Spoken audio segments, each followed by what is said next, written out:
Shalom, mes chers frères et sœurs à travers le monde, soyez bénis, que la grâce et la paix du Seigneur soient avec chacun d'entre vous. J'espère que vous avez passé de très belles semaines, une très bonne semaine, et que la semaine s'est achevée avec beaucoup de courage, beaucoup de joie et beaucoup de paix. Merci encore pour ce moment que le Seigneur nous permet, que nous puissions être ensemble encore pour continuer notre enseignement sur la véritable Église. Nous étions sur la 11e partie, nous avons terminé la 11e partie la dernière fois. Donc aujourd'hui, nous allons entamer la 12e partie. Et avant de commencer, j'aimerais vous dire toujours, comme j'ai l'habitude de vous le dire maintenant, c'est que vous devez vérifier si ce que nous disons, si cela est exact, si cela est correct, si cela ressemble à ce que vous voyez dans l'Écriture, si cela est selon le modèle que vous voyez dans les Écritures. Et vous ne devez pas oublier également de partager ces enseignements afin que d'autres frères puissent aussi profiter de ces enseignements, afin que d'autres églises puissent profiter aussi de ces enseignements. Donc, je vous encourage à partager ces enseignements. Je salue des nouveaux frères qui m'ont demandé, certains que je ne connaissais pas, qui m'ont envoyé des messages pour recevoir ces enseignements. Je vous salue tous. Bienvenue sur ma chaîne YouTube qui porte mon nom, Jean-Paul Lawson. Pourquoi ce nom? Parce que c'est moi qui parle. Voilà pourquoi j'ai nommé ma chaîne Jean-Paul Lawson. Mais cette chaîne est dédiée à des enseignements qui concernent le royaume de Dieu, est dédiée au Seigneur pour pouvoir édifier le peuple de Dieu, pour pouvoir enseigner la saine doctrine afin de conduire les âmes vers le Seigneur.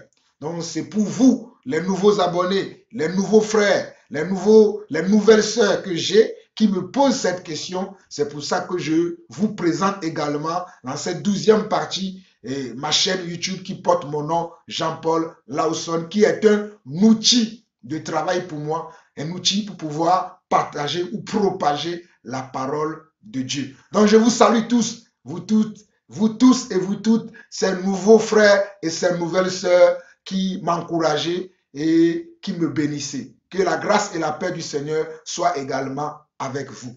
Alors nous allons prier et nous allons maintenant continuer l'enseignement. Père éternel, Dieu d'amour, Dieu de paix, Dieu de grâce, avant toute chose, Papa, nous voulons te demander pardon. Parce que, Seigneur Dieu, nous avons eu des pensées qui ne sont pas justes. Nous avons eu des comportements qui ne sont pas droits devant toi. Nous avons agi, Seigneur Dieu, avec précipitation, avec colère, avec animosité. Et nous te demandons pardon, Papa. Père, ce que nous voulons, c'est de marcher dans tes voies.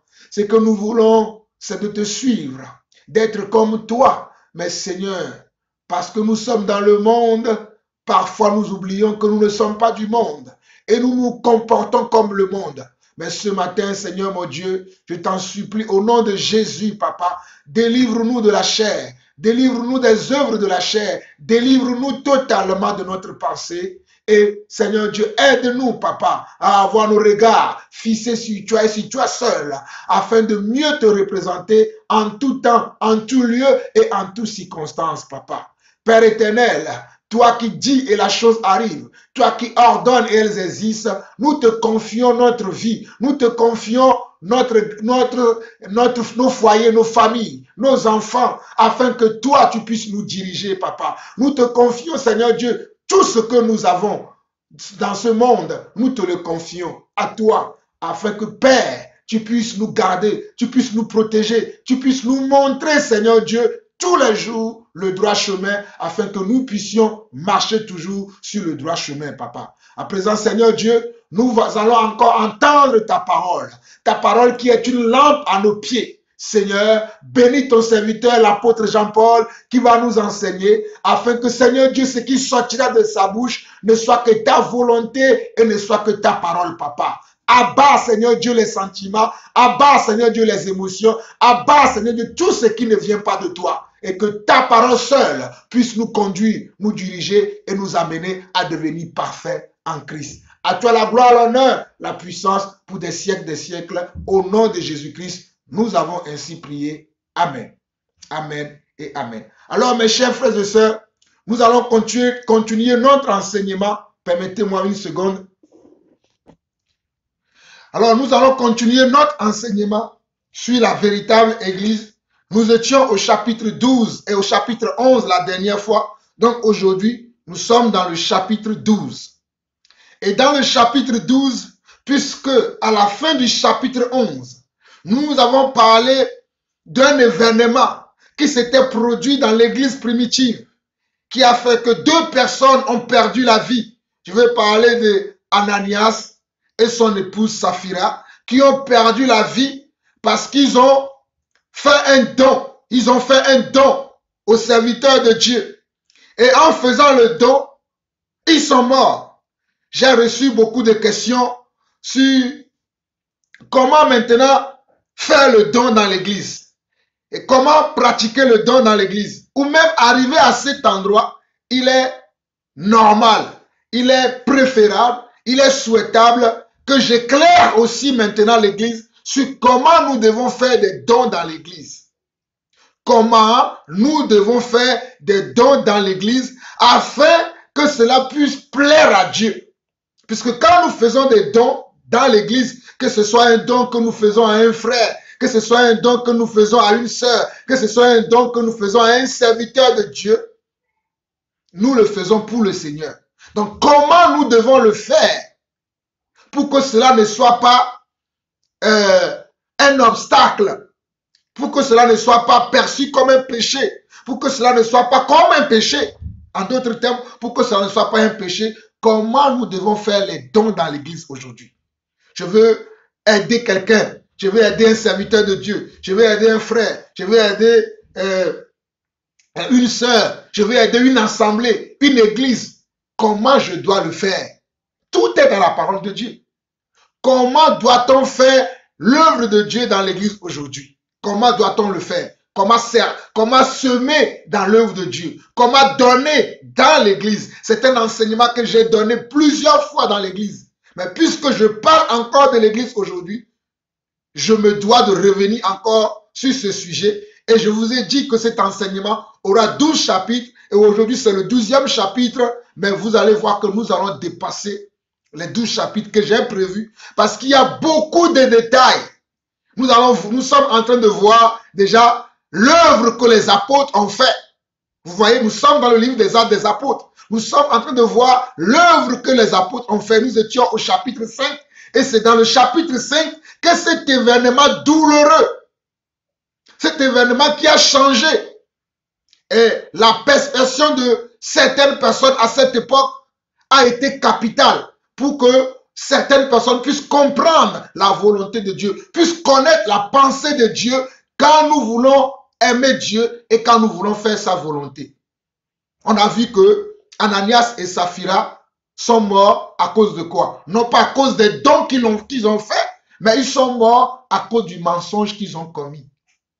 Ils sont morts à cause du mensonge qu'ils ont commis. Ce n'est pas le don qu'ils ont fait qui a fait qu'ils sont morts. Mais ils sont morts à cause de leur mensonge. Parce que nous avons vu dans le livre de Actes chapitre 2 que les apôtres avaient tout en commun. Actes chapitre 2 verset 47 au verset 42 au verset 47. Nous avons vu que les apôtres avaient mis tous leurs biens en commun et ils distribuaient à tout et chacun dans l'église selon leurs besoins. Nous avons vu également dans Actes chapitre 4, le verset 36 au verset 39, qu'ils avaient toujours tout en commun, puisque l'église grandissait à chaque moment. À chaque moment, l'église grandissait et les gens qui venaient vers les apôtres, qui venaient dans l'église, mettaient leurs biens à disposition de l'église et cela était un bien commun et il y avait une distribution qui se faisait chaque jour, chacun selon son besoin. Donc c'était des gens touchés par l'amour de Dieu qui amenaient eux-mêmes, ils amenaient comment? Leurs biens, ils amenaient le produit de leur revenu, de ce qu'ils avaient, comment certains avaient des propriétés qu'ils avaient vendues. Et ils ramenaient le prix de cette propriété-là, c'est-à-dire le revenu de cette propriété, ils le mettaient aux dispositions des apôtres. Et les apôtres profitaient pour subvenir aux besoins des uns et des autres dans l'assemblée chrétienne, dans l'assemblée messianique. Donc, à ce moment-là, c'est à ce moment que Ananias et Saphira aussi ont été poussés par donner un don. Et pour donner le don, ils ont menti au Seigneur et le Seigneur les a frappés de mort, car Dieu déteste le mensonge. Mais il est maintenant très important que je vous éclaire sur comment nous devons faire le don dans l'église. Nous avons vu un passage dernièrement que dans la partie 11 que nous allons revoir aujourd'hui, c'est 2 Corinthiens chapitre 9. 2 Corinthiens chapitre 9. Nous allons lire du verset 6 au verset 12. 2 Corinthiens chapitre 9, le verset 6 au verset 12 qui dit ceci. Sachez-le, celui qui sème peu, moissonnera peu, et celui qui sème abondamment, moissonnera abondamment. Donc, il y a un principe dans le royaume de Dieu que vous devez connaître, c'est le principe de semer et de récolter.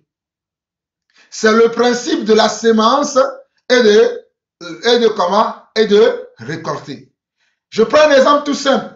Dans le monde, les gens qui ont un terrain, qui sont des agriculteurs, des cultivateurs, qui cultivent la terre, qui font les travaux, ou bien qui font les travaux de la terre, qu'est-ce qu'ils font? Ils sèment, par exemple, ils peuvent sèmer du riz, mais s'ils sèment une petite quantité de riz, ben, ils vont récolter aussi une petite quantité de riz.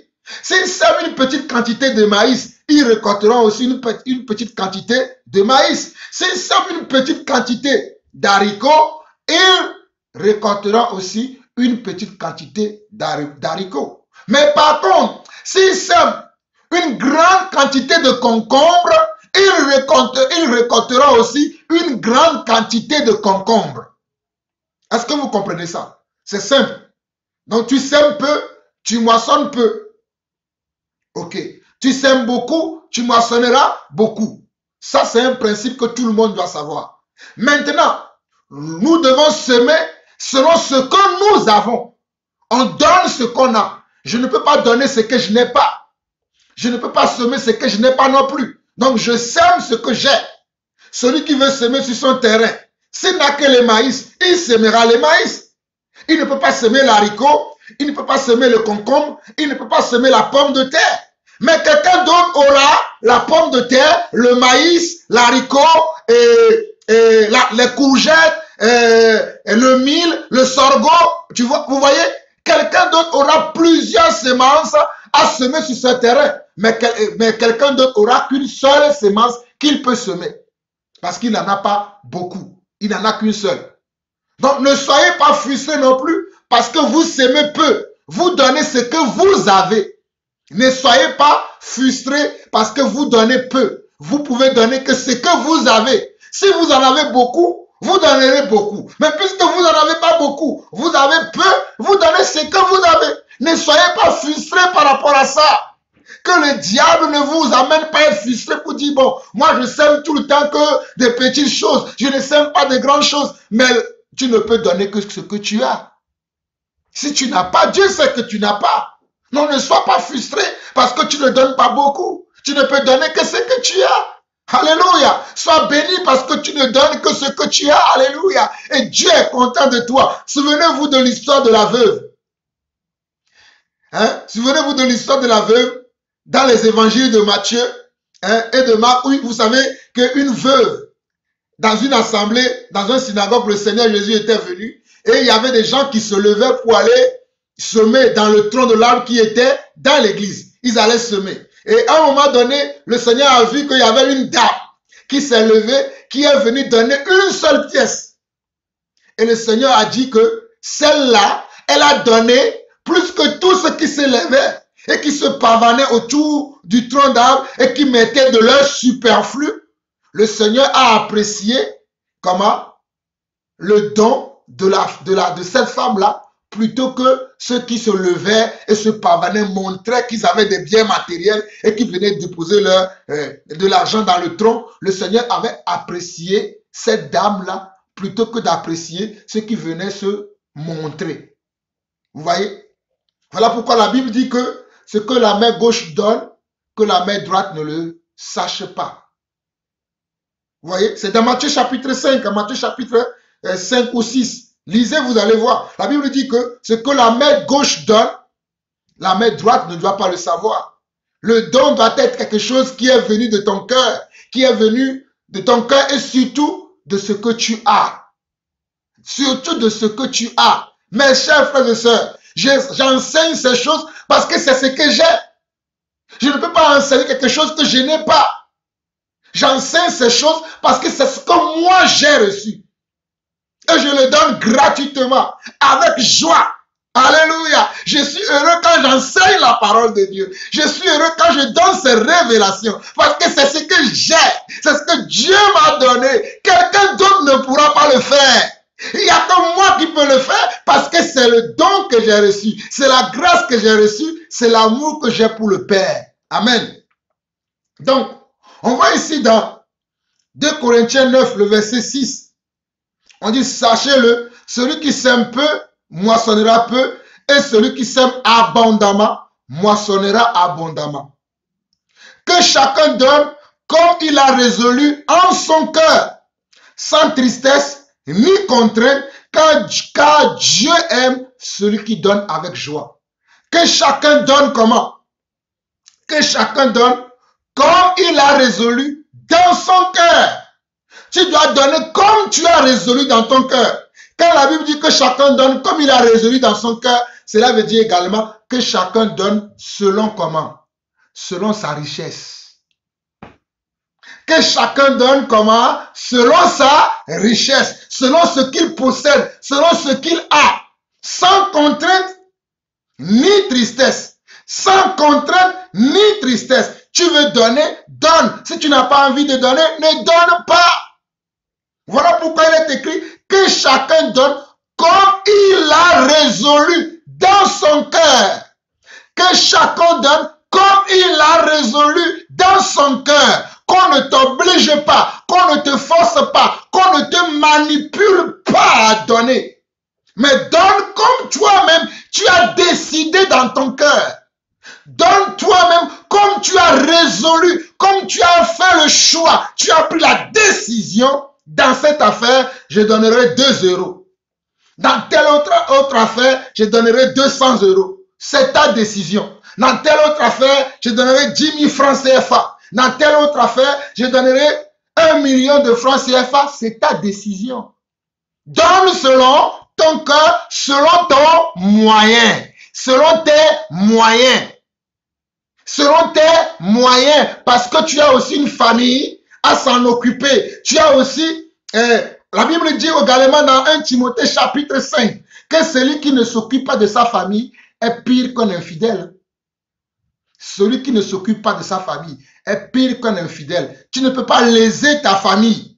Ne pas prendre soin de ta famille et aller dire que moi je donne dans l'œuvre de Dieu. Tu as ta famille qui n'arrive pas à manger. Tu as ta famille qui n'arrive pas à se soigner. Mais tu prends cet argent pour aller s'aimer dans l'œuvre de Dieu. Pour dire que moi, je vais aller faire l'œuvre de Dieu. Mon frère, ce n'est pas comme ça. Tu dois t'occuper de ta famille d'abord. Parce que la Bible dit que celui qui ne prend pas soin de sa famille est pire qu'un infidèle. Allons lire ça rapidement. 1 Timothée, chapitre 5. Le Seigneur me demande de vous le montrer. Donc, je vais vous le montrer. 1 Timothée, chapitre 5. Nous allons lire du verset... Nous allons lire verset 8. 1 Timothée 5, verset 8. Si quelqu'un n'a pas soin des siens, et principalement de ceux de sa famille, il a renié la foi et il est pire qu'un infidèle. Si quelqu'un n'a pas soin des siens, et principalement de ceux de sa famille, il a renié la foi et il est pire qu'un infidèle. Vous avez entendu? Si quelqu'un n'a pas soin des siens, toi qui es enfant de Dieu, tu es serviteur ou servante de Dieu, tu as une famille, au lieu de prendre soin de ta famille, tu laisses ta famille de côté, tu passes tout ton temps dans l'église, Tu n'es pas là à la maison pour donner des conseils à tes enfants, pour voir comment tes enfants, pour éduquer ta famille. Tu n'es pas là pour les soutenir dans leurs besoins, mais tu es là tout le temps, tu dis, je suis serviteur de Dieu, je suis serviteur de Dieu. On te voit aller d'assemblée en assemblée, mais tu ne prends pas soin de ta propre famille. La Bible déclare que tu es pire qu'un infidèle. Je ne sais pas si vous comprenez ça. Tu es pire que quelqu'un qui ne croit pas. Voilà la signification. Si tu es serviteur de Dieu, servant de Dieu, au lieu d'abord de prendre soin de ta famille, de mettre ta famille à l'abri, de s'occuper de ta famille convenablement, tu ne le fais pas. Mais tu es là à dire que tu es en train de t'occuper de l'œuvre de Dieu en perdant ton temps dans les futilités dans l'église, en perdant ton temps avec un serviteur de Dieu, une servante de Dieu, et que tu ne prends pas soin de ta propre famille, de ton conjoint. Tu ne prends pas soin de ton conjoint, ni de tes enfants, mais c'est toi qu'on voit tous les jours, dans l'œuvre de Dieu par-ci, dans l'œuvre de Dieu par-là, dans l'œuvre de Dieu par-ci, dans l'œuvre de Dieu par-là. Mais pourtant, ta famille est lésée, pourtant tes enfants sont lésés, pourtant tes enfants ne sont pas éduqués, ne sont pas enseignés. La Bible dit que tu as renié la foi. La Bible, oh la vérité, et la parole de Dieu déclare que tu as renié la foi. Voilà pourquoi les gens sont là dans l'église depuis des années. Ils croient qu'ils sont en train de servir Dieu, mais depuis belle lurette, ils ont renié la foi. Dieu ne les considère plus, Dieu ne les calcule plus, parce qu'ils n'ont pas compris comment faire l'œuvre de Dieu. Mes chers frères et sœurs, la dernière fois où j'ai allumé ma caméra pour enseigner, c'était mercredi. C'était le mercredi. Le jeudi, je ne l'ai pas allumé. Le vendredi, je ne l'ai pas allumé. Hier samedi, je ne l'ai pas allumé. C'est qu'aujourd'hui que je l'ai allumé. Vous savez ce que j'étais en train de faire? J'étais en train de prendre soin de mon épouse et de mes enfants. C'est ça la vérité. J'étais en train de m'occuper de ma famille, de ceux avec qui je vis tous les jours, de ceux qui sont ma famille. J'étais en train de prendre soin d'eux. J'étais même en contact avec certains qui sont au loin là. Je parlais avec eux. Je discutais, je donnais des conseils. Je leur disais ce qu'ils doivent faire. Je ne suis pas simplement là sur YouTube pour parler. Mais je prends soin de ma famille. Voilà la vérité. 1 Timothée chapitre 5 verset 8, je vais lire encore pour que vous puissiez comprendre. Si quelqu'un n'a pas soin des siens, la Bible précise, si quelqu'un n'a pas soin des siens, et il est pire qu'un infidèle.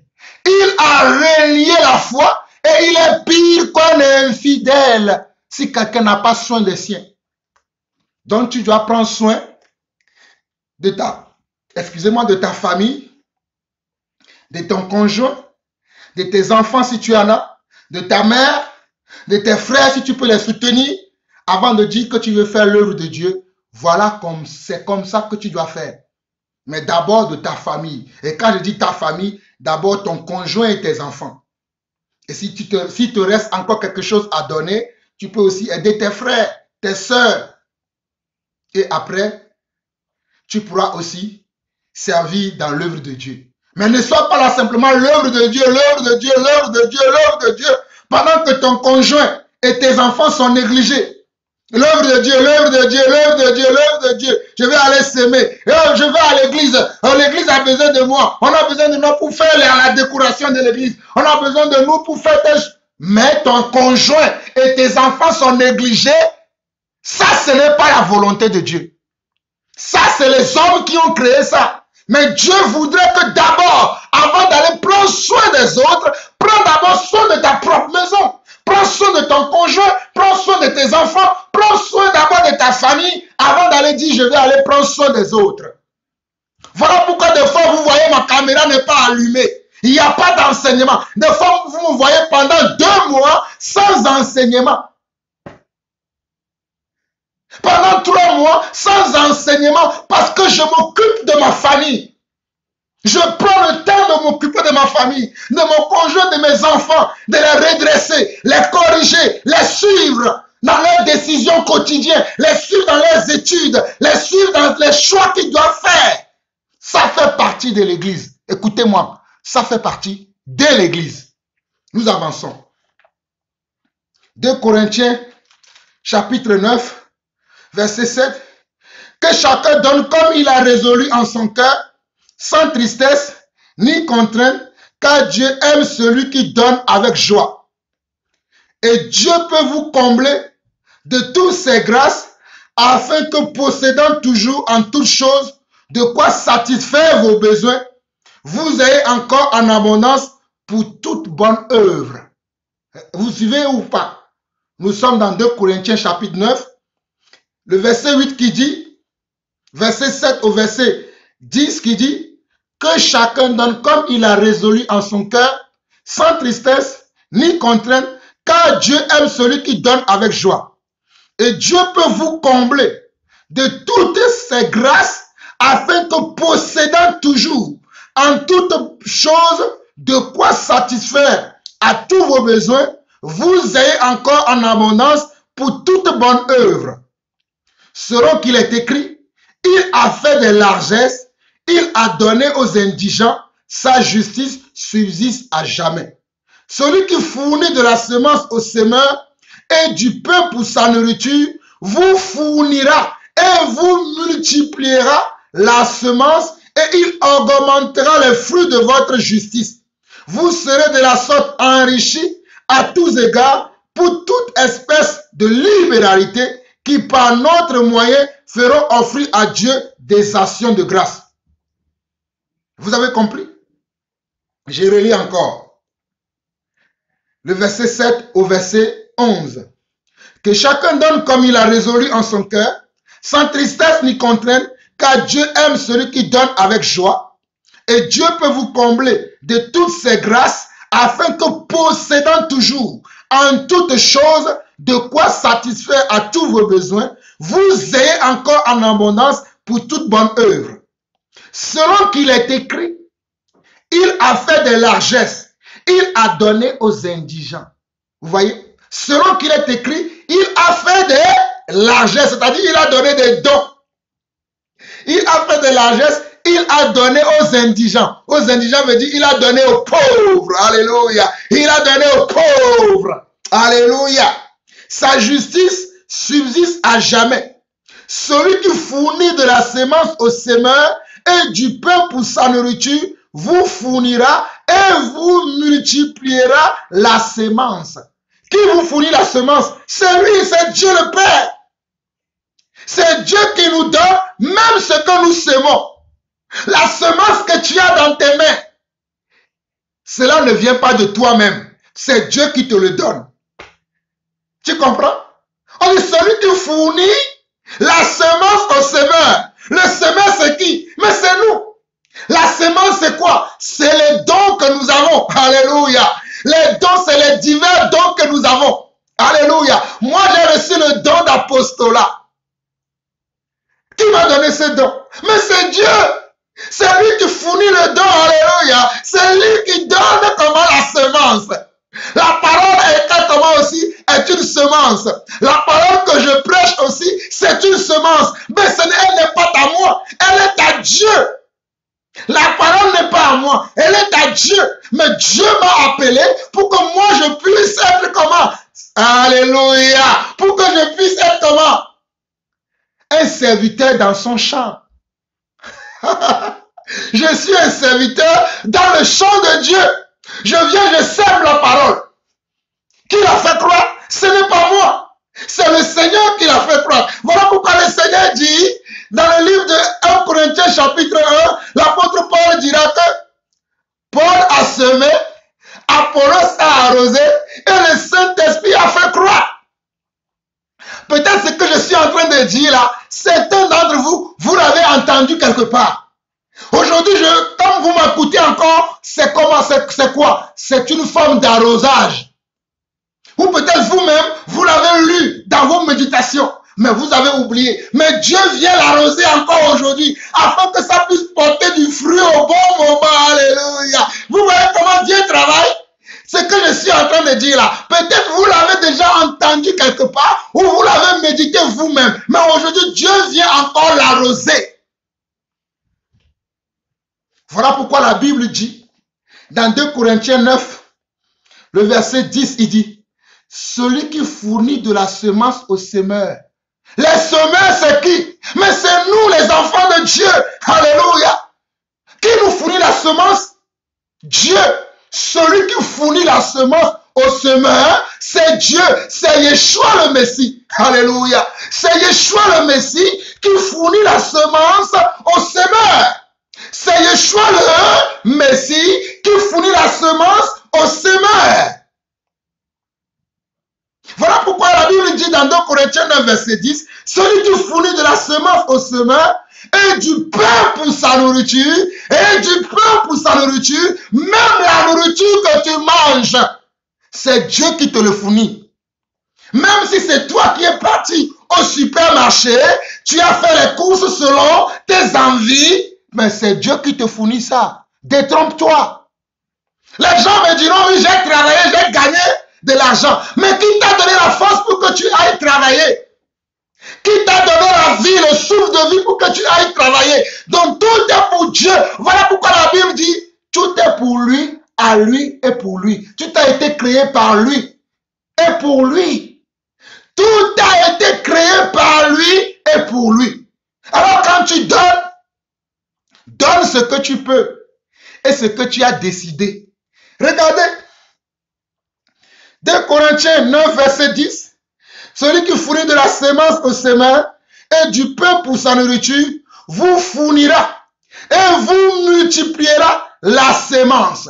C'est lui qui vous multipliera la semence parce qu'il voit que quand il vous donne de la semence, vous ne le gardez pas pour vous seulement, mais vous bénissez d'autres personnes. Quand le Seigneur vous donne de la semence, que ce soit la semence de la connaissance, la semence de l'intelligence, la semence de la foi, la semence des biens matériels, Dieu voit que tu ne gardes pas pour toi seul, mais tu partages avec d'autres personnes. Tu bénis tes frères et sœurs. Voilà pourquoi il te donnera encore afin que tu puisses avoir toujours pour bénir les autres. Mais si tu es un avare qui n'aime pas donner, Dieu ne multipliera pas comment?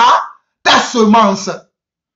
Regardez, 2 Corinthiens 9, verset 10. Celui qui fournit de la semence au semeur et du pain pour sa nourriture, vous fournira et vous multipliera la semence et il augmentera les fruits de votre justice. Il augmentera les fruits de votre justice parce que vous ne gardez pas votre justice pour vous. Vous le partagez avec d'autres personnes. Alléluia. Non seulement il vous multipliera la semence, mais il augmentera aussi les fruits de votre justice. Tu dis que tu es juste. Le Seigneur va augmenter dans ta vie les fruits de la justice. Oh, alléluia!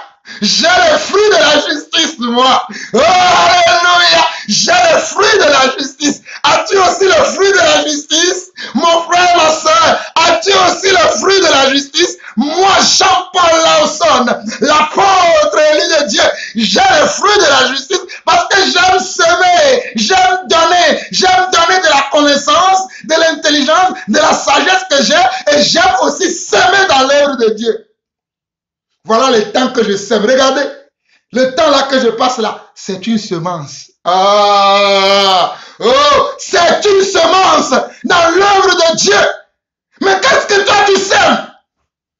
Le temps là que je passe sur YouTube en prêchant l'évangile, mon frère, ma soeur, c'est une semence. Et les fruits vont tomber. Les fruits tomberont. Qu'est-ce que toi tu sèmes? Vous ne comprenez pas. Allons dans Exode. Oh Seigneur, béni sois-tu pour ce moment. J'aime ta parole et j'aime comment tu me conduis pour que je puisse révéler la vérité de ta parole à tes enfants. Seigneur, merci encore pour ce moment. Allons dans Exode, le chapitre 24 d'abord. Exode, le chapitre 24, 24 rapidement. Chapitre 25, le verset 40. Exode chapitre 25, le verset 40.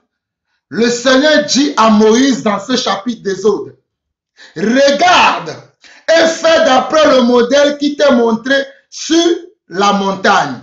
Regarde et fais d'après le modèle qui t'est montré sur la montagne. Regarde et fais d'après le modèle qui t'est montré sur la montagne. Ici, le Seigneur s'adressait à Moïse parce que le Seigneur avait montré dans une vision à Moïse comment il doit construire le tabernacle dans lequel il devait faire des sacrifices. Le tabernacle dans lequel il devait avoir des sacrificateurs, des lévites qui devront faire le service de Dieu, qui devaient servir le peuple dans le tabernacle. Et Dieu a pris soin de montrer d'abord à son serviteur Moïse. Voilà pourquoi dans Exode 25, le verset 40, le Seigneur lui dit, regarde et fais d'après le modèle qui t'est montré sur la montagne. Donc dans l'église, nous devons avoir le modèle selon les apôtres. Alléluia. Nous devons avoir le modèle selon les apôtres et non notre propre modèle, notre propre manière de faire à nous. Mais nous avons un modèle. D'abord, Jésus lui-même, il a été le modèle. Les apôtres ont marché sur les traces de Jésus. Alors nous aussi, nous devons marcher sur les traces des apôtres. Alléluia. Acclamons le Seigneur. Il y a un modèle à imiter. Le modèle, c'est Jésus. Le modèle, c'est Dieu. Mais Dieu, là, il a pris la forme d'un homme. Il est venu sur la terre. Il a vécu avec les hommes sur la terre. Il a vécu d'une certaine manière. Il avait un style. Il avait une manière de parler. Il avait une manière d'agir. Les apôtres l'ont vu. Et ils ont reproduit la même chose. C'est ce que nous sommes en train de voir dans le livre des Actes des Apôtres. Maintenant, vous ne me comprenez pas encore. Vous allez comprendre. Dans Exode, chapitre 35. Alléluia. Nous allons lire Exode chapitre 35. Suivez-moi très attentivement. J'ai dit que c'est le Seigneur qui donne comment? J'ai dit que le Seigneur, c'est lui qui donne la sémence au semeur. Je suis une semeur, tu es une semeur. Si tu es une femme, tu es une semeuse. Je suis une semeur, tu es une semeur dans la maison de Dieu pour faire comment? La volonté de Dieu. Ce n'est pas pour faire ta propre volonté, ce n'est pas pour faire tes propres desseins, mais c'est pour faire les desseins de Dieu. Ce que Dieu a prédestiné d'avance, c'est pour que toi tu le fasses. Voilà pourquoi Dieu t'a choisi, voilà pourquoi Dieu m'a choisi, afin que nous puissions faire ses œuvres à lui. Pas notre propre œuvre, mais ses œuvres. Vous ne me comprenez pas encore, vous allez comprendre. Dieu vous bénisse. Exode 35, nous allons lire à partir du verset 1. Moïse convoqua toute l'assemblée des enfants d'Israël et leur dit, voici les choses que l'Éternel voici les choses que l'Éternel ordonne de faire. J'aime la Bible. Voici les choses que l'Éternel ordonne de faire. Voici les choses que l'Éternel ordonne de faire. Voici les choses que l'Éternel, qui est l'Éternel? Dieu.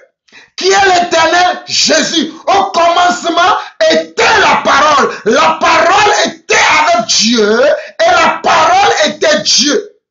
Donc Dieu, c'est l'Éternel. Dieu, c'est Jésus. Alléluia. Puisque nous savons que Dieu, c'est lui qui s'appelle encore l'Éternel. Et on dit, voici ce que l'Éternel ordonne de faire. En d'autres mots, voici ce que Jésus ordonne de faire. You get it? Let's go. Ok, verset 2. On travaillera 6 jours. Mais le 7e jour sera pour vous une chose sainte. C'est le sabbat, le jour du repos, consacré à l'Éternel. Celui qui fera quelque ouvrage ce jour-là sera puni de mort. Vous n'allumerez point de feu dans aucune de vos demeures le jour du sabbat. On continue. Hein? Nous sommes dans ce que le Seigneur avait ordonné de faire au temps de Moïse. au temps de Moïse. Verset 4 d'Exode 35. Moïse parla à toute l'assemblée des enfants d'Israël et dit, voici ce que l'Éternel a ordonné. Moïse a d'abord écouté Dieu, il a d'abord écouté l'Éternel lui parler, lui montrer le modèle des choses qu'il doit faire dans son église, dans son temple, dans son sanctuaire. Moïse n'a pas fabriqué des choses, Moïse n'a pas imaginé des choses selon sa coutume, selon ses traditions, selon ce qu'il voit faire les gens partout, mais il a d'abord consulté Dieu. Alléluia. Et Dieu lui a ordonné de faire une certaine chose. Il vient maintenant dire la même chose au peuple de Dieu. Je suis en train de faire la même chose aujourd'hui. Je suis dans le même esprit que Moïse. Parce que les apôtres aussi étaient dans le même esprit que Moïse. Ils ne se contredisaient pas. Mais il y avait un temps pour chaque chose. Moïse a vécu un temps, les apôtres ont vécu un temps, et nous aussi nous vivons en ce temps de la grâce. Mais c'est toujours pareil. Alléluia. Bénissons le Seigneur. Nous sommes maintenant au verset 5. Verset 4, Moïse a dit, Moïse parla à toute l'assemblée des enfants d'Israël et dit, voici ce que l'Éternel a ordonné. Prenez sur ce qui vous appartient une offrande pour... Prenez sur ce qui vous appartient une offrande pour l'Éternel. Alléluia. Prenez sur ce qui vous appartient une offrande pour l'Éternel. Prenez sur ce qui est à vous, pas ce qui est à votre voisin. N'allez pas faire un prêt à la banque, ce n'est pas à vous. N'allez pas faire un prêt à la banque pour venir impressionner les frères. Dieu n'agrée pas ce genre d'offrande. N'allez pas faire un prêt à la banque pour venir impressionner vos frères. Parce qu'il est écrit, oh, j'aime la précision des Écritures. Prenez sur ce qui vous appartient. Prenez sur ce qui vous appartient. Prenez sur ce qui vous appartient une offrande pour l'Éternel. Une offrande, une offrande. De quoi parlons-nous aujourd'hui dans l'église? Parlons-nous encore de l'offrande? Si nous parlons de l'offrande, nous devons le faire selon le modèle que Dieu a donné à Moïse, que Dieu a donné aux apôtres. Voilà pourquoi les apôtres, alléluia, aimaient que les gens viennent donner ce qui les appartient, pas ce qui ne les appartient pas. Nous continuons. Prenez sur ce qui vous appartient une offrande pour l'Éternel. Donc quand tu viens donner dans la maison de Dieu, tu ne viens pas donner pour le serviteur. C'est vrai, c'est le serviteur qui prend de tes mains ce que tu viens donner. Mais le serviteur qui prend de tes mains, là, il va servir Dieu avec. S'il est honnête, s'il est juste, s'il est franc, s'il n'est pas un hypocrite. Alléluia.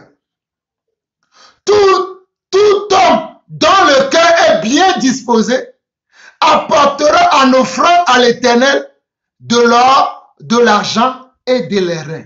Écoutez bien. Tout homme dont le cœur est bien disposé apportera en offrande à l'Éternel de l'or, de l'argent et de l'airain. Ce n'est pas fini. Des étoffes teintes en bleu, en pourpre, en cramoisi, du fin lin et du poil de chèvre. Des peaux de bélier teintes en rouge et des peaux de dauphin. Du bois d'acacia, de l'huile pour le chandelier, des aromates pour l'huile d'onction et pour le parfum odoriférant, des pierres d'onyx et d'autres pierres pour la garniture de l'éphod et du pectoral. Que tous ceux d'entre vous qui ont de l'habileté viennent et exécutent tout ce que l'Éternel a ordonné. Remarquez une chose. Moïse vient. Il dit, voici ce que le Seigneur a ordonné. Mes chers frères et sœurs, suivez-moi très attentivement. Moïse vient, il dit, voici ce que le Seigneur a ordonné. Et il dit, prenez sur ce verset 5 de Exode 35, hein. Prenez ce qui vous appartient, une offrande pour l'Éternel. Tout homme dont le cœur est bien disposé. Pourquoi? C'est la même chose que Paul dit dans 2 Corinthiens 9, versets 6 à 12 que nous avons lu tout à l'heure. Tout homme dont le cœur est bien disposé. Paul lui dira dans 2 Corinthiens 9, le verset 7, que chacun donne sans tristesse ni contrainte. Sans tristesse ni contrainte veut dire tu es bien disposé à donner. Tu n'es pas manipulé par une parole trompeuse, par une révélation trompeuse, mais tu es bien disposé toi-même. Tu as fait ton propre choix dans ton cœur de donner dans l'œuvre de Dieu. Personne ne me dit Jean-Paul va prêcher l'évangile. Celui-là seul qui me dit d'aller prêcher l'évangile, c'est Yeshua le Messie. Et croyez-moi, c'est lui qui m'a dit, tu dois avant de continuer sur l'enseignement, reste un peu sur l'offrande. Tu vas expliquer l'offrande. Même ce matin, il m'a dit, mon fils, va expliquer l'offrande. Comment doit-on faire l'offrande dans la maison de Dieu? Et j'ai entendu sa voix dans mon cœur. Et il dit, Seigneur, j'y vais. Pas les sommes. Aucun homme ne me conduit. Aucun autre esprit ne me conduit. Si ce n'est l'esprit de Yahvé, si ce n'est l'esprit de l'Éternel, si ce n'est l'esprit de Dieu. Je n'aime pas l'esprit des hommes. C'est l'esprit de menteur, de manipulation, de vantard. Ok, nous continuons. Tout homme dont le cœur est bien disposé apportera en offrande à l'Éternel de l'or, de l'argent et de l'airain. Des étoffes teintes en bleu. Vous voyez, il y a des gens qui vont apporter de l'or, de l'argent et de l'airain. Voilà pourquoi, au verset 5 d'abord, prenez sur ce qui vous appartient une offrande pour l'Éternel. Parce que Dieu savait que parmi le peuple, certains n'ont pas de l'or, certains n'ont pas d'argent, certains n'ont pas de l'airain. Alléluia. Certains n'ont pas de l'or, certains n'ont pas de l'airain, certains n'ont pas d'argent, mais ils ont quelque chose. Et suivez-moi. Verset 6. Des étoffes teintes en bleu, en pourpre, en cramoisi, des fins laids et du poil de chèvre, des peaux de bélier teintes en rouge et des peaux de dauphin, du bois d'acacia, de l'huile pour le chandelier, des aromates pour l'huile d'onction et pour le parfum odoriférant, des pierres d'onyx et d'autres pierres pour la garniture de l'éphod et du pectoral. Est-ce que tout le monde, parmi le peuple, avait tous ces objets que je viens de citer? Absolument non.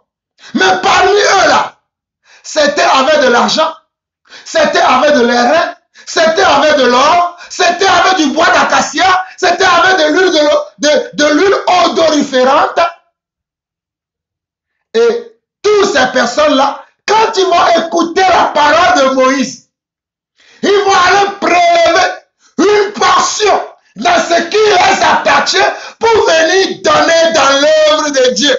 Ils vont aller prélever, je dis bien, ils vont aller prélever une portion, oh Shaira Bakaria, ils vont aller prélever une portion dans ce qui les appartient pour venir donner dans l'œuvre de Dieu. Ils ne vont pas aller voler, ils ne vont pas aller tricher, ils ne vont pas aller faire des prêts à la banque, mais ils vont aller prendre dans ce qui les appartient une portion. Je dis bien une portion. Je dis bien une portion. I say une portion. Voilà pourquoi au verset 5, Moïse leur a dit, prenez sur ce qui vous appartient une offrande pour l'Éternel. Une offrande veut dire, tu vas prendre une portion de ce que tu as. Une partie de ce que tu as. Une portion veut dire une partie de ce que tu as pour donner dans l'œuvre de Dieu. Et j'ai bien expliqué que tout le monde n'avait ni l'or, ni l'argent, ni l'airain. Il peut y avoir certaines personnes qui peuvent avoir de l'or et de l'argent. Il peut y avoir d'autres personnes qui peuvent avoir du bois d'acacia et de l'huile odoriférante. Il peut y avoir quelqu'un qui a une peau de chèvre, une peau de brebis. Et en plus, il peut y avoir de l'argent. Mais c'est à lui de décider la portion qu'il va prendre dans sa possession pour mettre à disposition de Moïse dans l'œuvre de Dieu. Et l'œuvre de Dieu était qui? De construire quoi? Le tabernacle. L'œuvre de Dieu était de construire le tabernacle. L'œuvre de Dieu était de construire le tabernacle dans lequel il doit faire comment? Il doit faire comment? Il doit faire des sacrifices. Il doit faire des sacrifices. Dans le tabernacle, les sacrificateurs, les lévites devaient venir servir Dieu dans le tabernacle. Mais avant que les sacrificateurs et les lévites puissent travailler, il faut d'abord construire le tabernacle. Il faut d'abord construire le tabernacle. Je ne sais pas si vous comprenez. Oh Seigneur, révèle à tes enfants la parole. Moi je prêche, mais c'est toi qui dois révéler. Moi je dis la parole, mais c'est toi qui donnes la révélation. Je dis bien le tabernacle, qui est la maison de Dieu, qui aujourd'hui représente l'église. Avant de le construire, le peuple devait ramener chacun une partie de ses biens. Que ce soit les biens d'or, les biens de l'argent, les biens des huiles odoriférantes, les biens de bois d'acacia, comme nous l'avons lu, du verset 5 au verset 9. Nous avons lu ce que les gens pouvaient amener. Mais tu prendras une portion pour venir, pourquoi?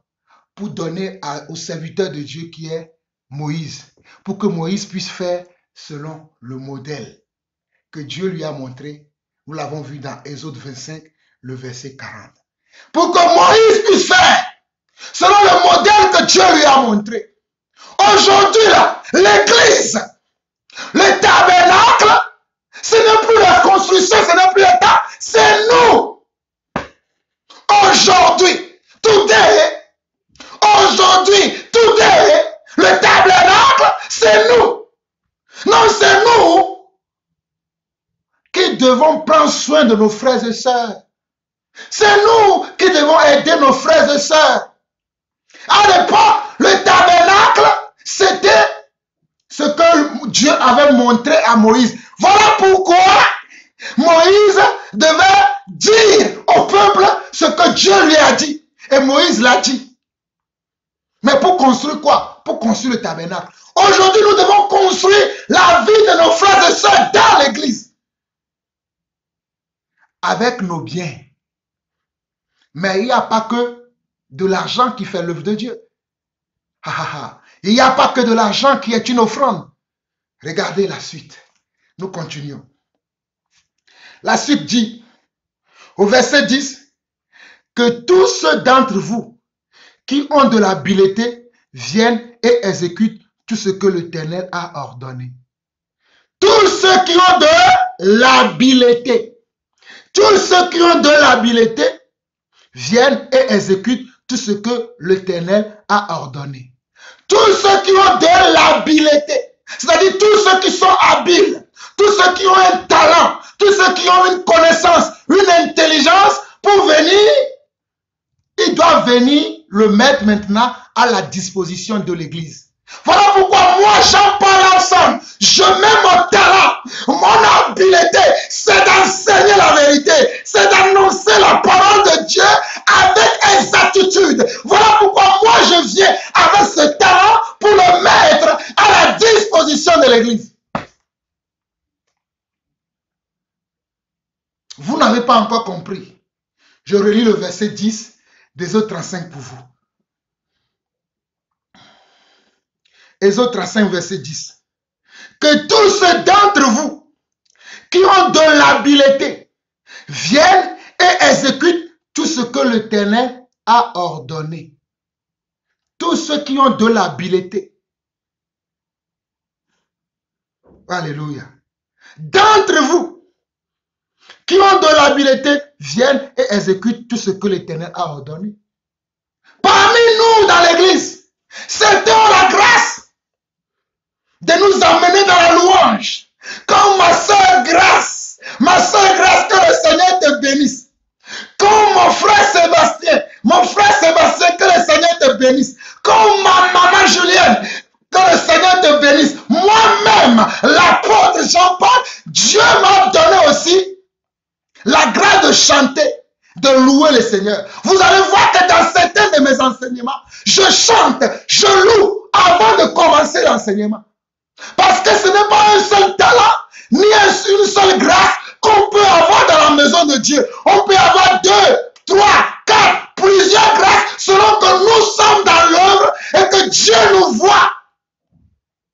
Voilà pourquoi je vous ai lu 2 Corinthiens 9. 2 Corinthiens 9, le verset 10 qui dit, celui qui comment? Retournons là-bas avant de revenir ici. Vous allez comprendre. J'aime la précision de l'écriture. 2 Corinthiens 9, le verset 10 qui dit, celui qui fournit de la semence au semeur et du pain pour sa nourriture, vous fournira et vous multipliera, et vous multipliera, et vous multipliera la semence.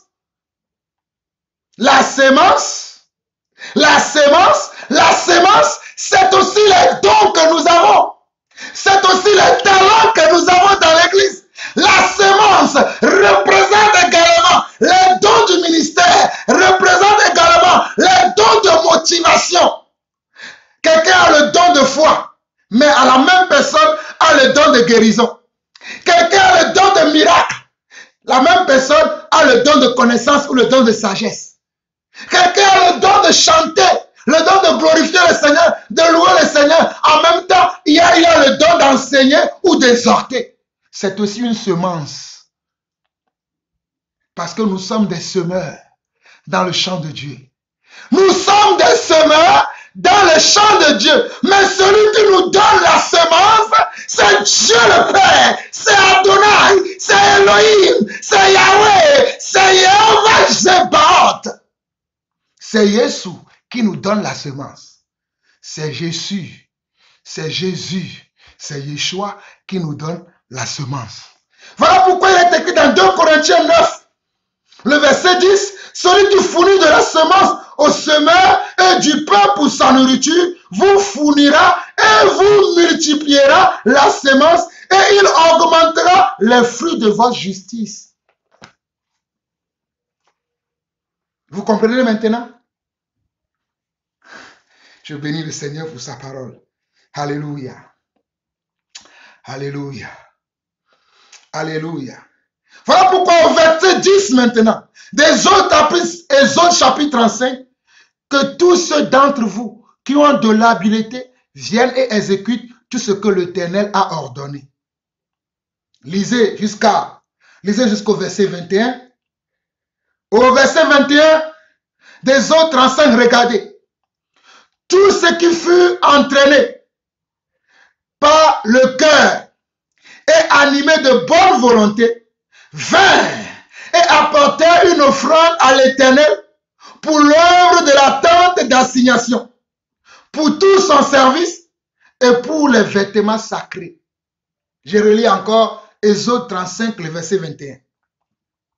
Tout ce qui fut entraîné par le cœur et animé de bonne volonté, regardez, tous ceux qui furent entraînés par le cœur et animés de bonne volonté, vinrent et apportèrent une offrande à l'Éternel pour l'œuvre de la tente d'assignation, pour tout son service et pour les vêtements sacrés.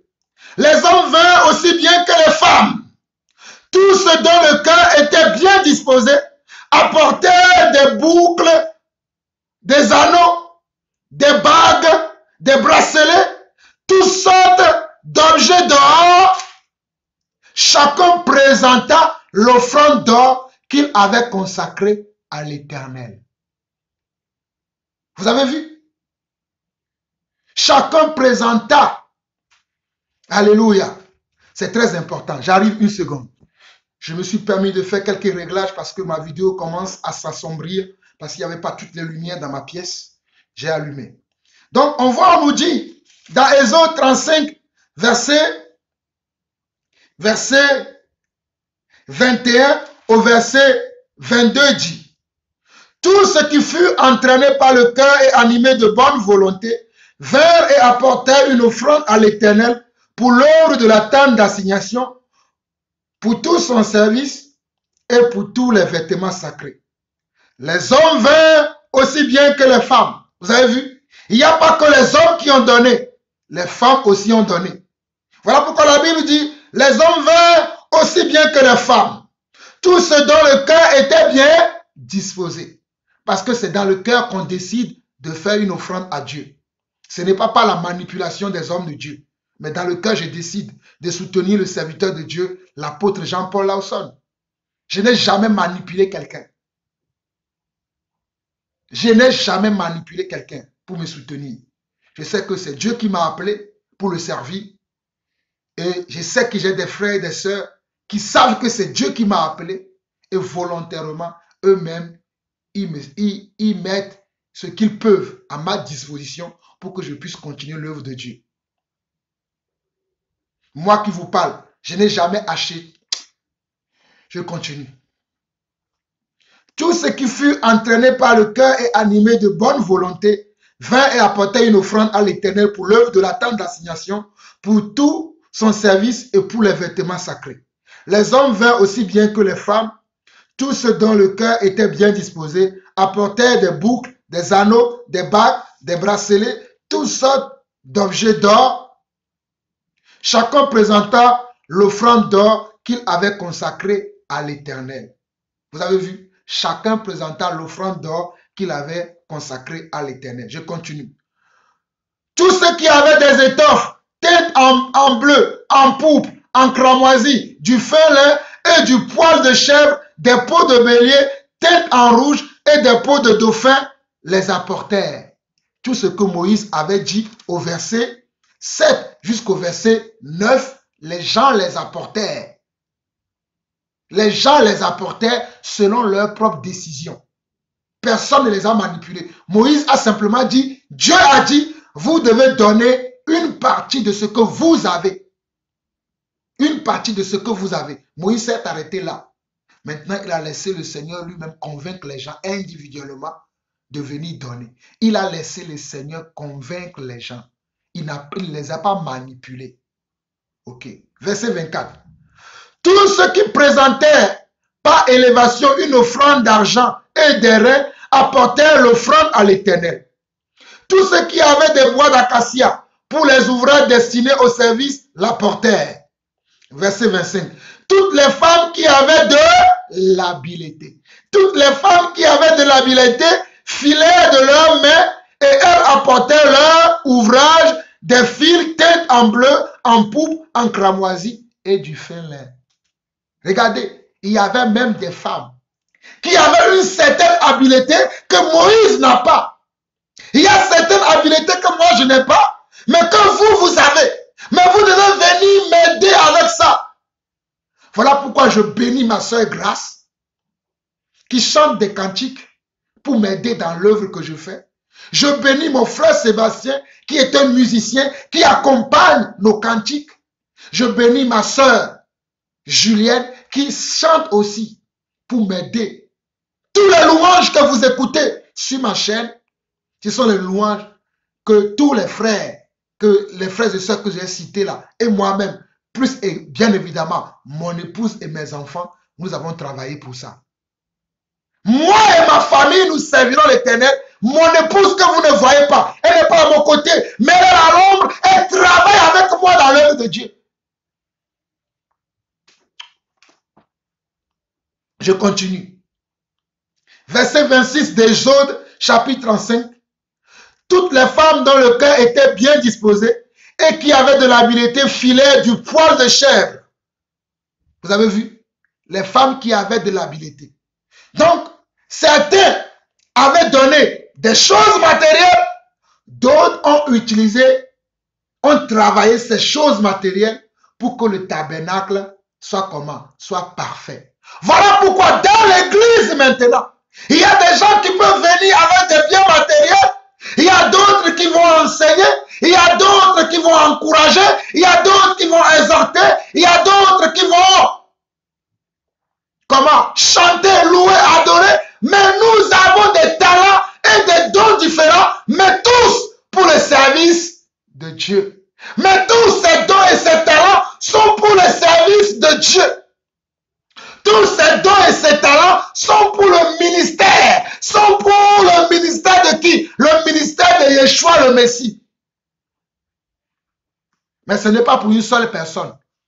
Pour que lui puisse acheter une grande villa, des grandes voitures, de grandes maisons, même s'acheter un jet privé et s'enorgueillir. Ce n'est pas ce que Moïse a fait. Ce n'est pas ce que non plus les apôtres ont fait. Ils ont distribué, chacun selon leurs besoins.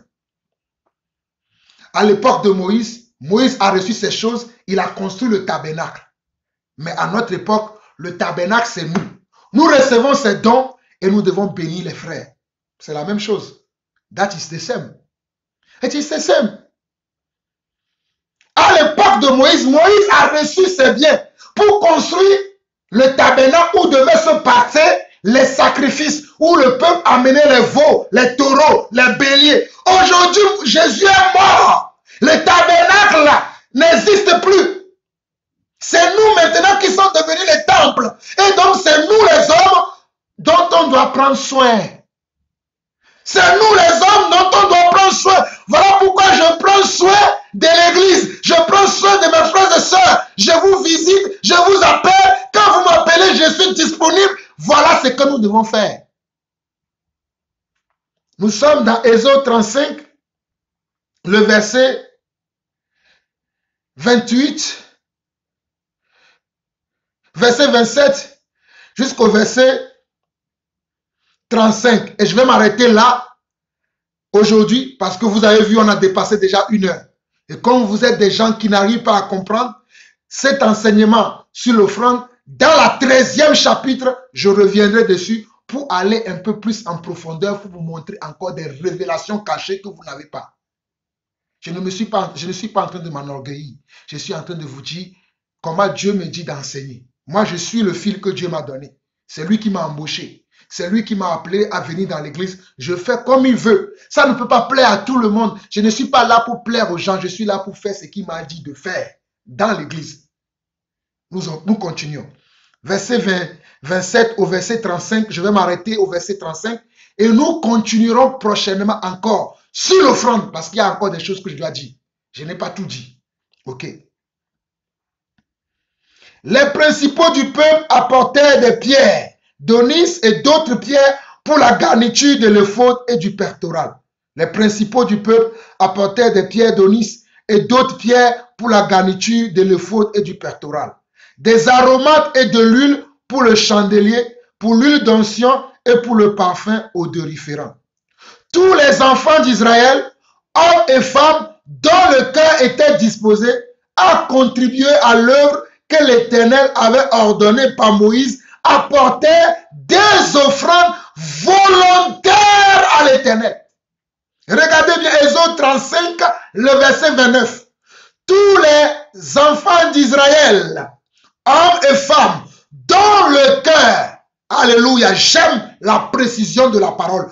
Tous les enfants d'Israël, hommes et femmes, dont le cœur était disposé à contribuer à l'œuvre que l'Éternel avait ordonnée par Moïse, apportaient des offrandes volontaires à l'Éternel. Tout, on dit bien, tous les hommes et femmes dont le cœur était bien disposé. On ne les a pas obligés. Leur cœur était disposé à soutenir l'œuvre de Dieu. Moi, je cherche des gens qui ont le cœur disposé à soutenir l'œuvre de Dieu. Si vous sentez que vous devez me soutenir, faites-le selon ce que Dieu a mis dans votre cœur. Faites-le si vous le sentez. Nous continuons. Verset 30. Moïse dit aux enfants d'Israël, sachez que l'Éternel a choisi Bessalil, fils d'Uri, fils de Hur, de la tribu de Juda. Il l'a rempli de l'Esprit de Dieu de sagesse, d'intelligence et de savoir pour toutes sortes d'ouvrages. Regardez, parmi le peuple, Dieu avait choisi certaines personnes en qui il avait mis comment? Son esprit. Le Saint-Esprit agissait déjà à l'époque de Moïse. Voici la preuve. Le Saint-Esprit était déjà à l'œuvre à l'époque de Moïse. Il spécifiait certaines personnes à qui il mettait une grâce que les autres n'avaient pas, un talent que les autres n'avaient pas, un don que les autres n'avaient pas, parce qu'ils étaient utiles pour l'œuvre de Dieu, comme je suis utile pour l'œuvre de Dieu aujourd'hui. Donc, verset 30, Moïse dit aux enfants d'Israël, sachez que l'Éternel a choisi Bessalil, fils d'Uri, fils de Hur, de la tribu de Juda. Il a rempli de l'Esprit de Dieu, de sagesse, d'intelligence et de savoir pour toutes sortes d'ouvrages. Regardez, pour toutes sortes d'ouvrages, Dieu l'a rempli d'esprit. Dieu l'a rempli de sagesse, de connaissance pour toutes sortes d'ouvrages. Pourquoi? Pour aider à pouvoir construire le tabernacle. Voilà pourquoi aujourd'hui, pour pouvoir aider les gens à devenir une église véritable, Dieu m'a appelé, il m'a donné un don en tant qu'apôtre dans son église. Ça aussi, ça fait partie des dons. Alléluia. Verset 32. Il a rendu capable de faire des inventions, de travailler l'or, l'argent et les reins, de graver des pierres, à enchasser, de travailler le bois et d'exécuter toutes sortes d'ouvrages d'art. Il lui a accordé aussi le don d'enseigner. Regardez, le verset 34. Il lui a aussi accordé le don d'enseigner, de même qu'à Oliab, fils d'Asamak de la tribu de Dan. Il lui a aussi accordé le don d'enseigner. D'enseigner quoi? D'enseigner la méthode, d'enseigner comment changer des choses, comment travailler la pierre, comment travailler ceci, comment travailler cela. Il lui a aussi donné la capacité d'enseigner ça. Mes frères, nous allons nous arrêter là et nous continuerons la prochaine fois là où nous nous sommes arrêtés. Que le Seigneur vous bénisse. Nous vous aimons, que la paix et la grâce du Seigneur soient sur chacun d'entre vous. Shalom, shalom et shalom.